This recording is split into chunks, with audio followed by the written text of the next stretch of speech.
السلام عليكم ورحمة الله وبركاته، ازيكم عاملين ايه؟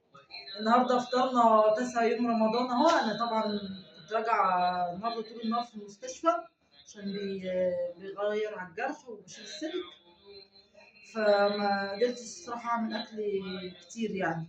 عملت صينية بطاطس بالفراخ اهي، وده طبق ملوخية كده في السريع، وهناكله بعيش، مش ما قدرتش اعمل رز الصراحة، والعصير كالعادة. بسم الله، طول النهار كنت في المستشفى الصراحة، ما ايه، كويس ان انا عملت لكم اكل اصلا. بسم الله.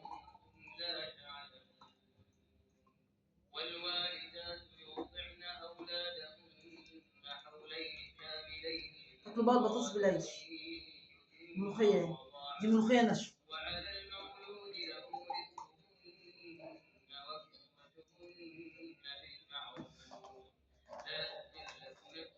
هي 10 دقايق على المكتب. احمد هتاخد صدري ولا ورك ولا ايه؟ بص، في اللي هي بص يا احمد، في اللي هي المغرفه دي، بص هتقل من الدرج، نسيت اجيبها، اللي هي اللي بتتعمل كده دي.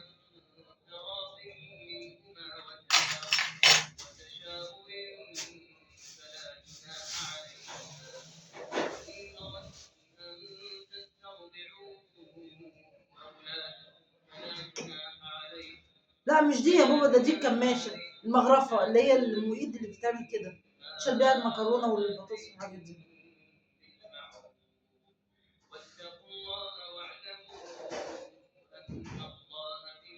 متنسوش تعملوا لنا السبسكرايب للقناه، واللايك الجميل الحلو اللي بيفرح.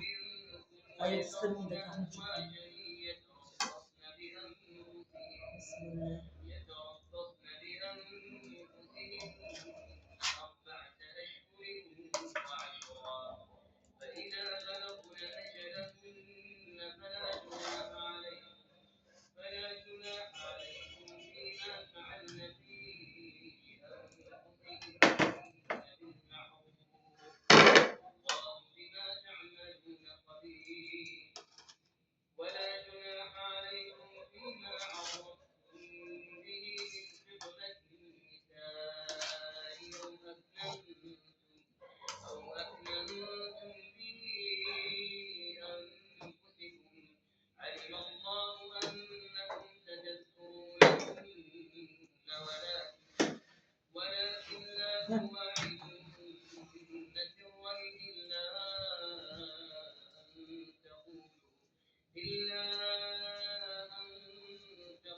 وده كان فطارنا النهارده، هو صينيه بطاطس بالفراخ والعصير والملوخيه هناكله بعيش بقى.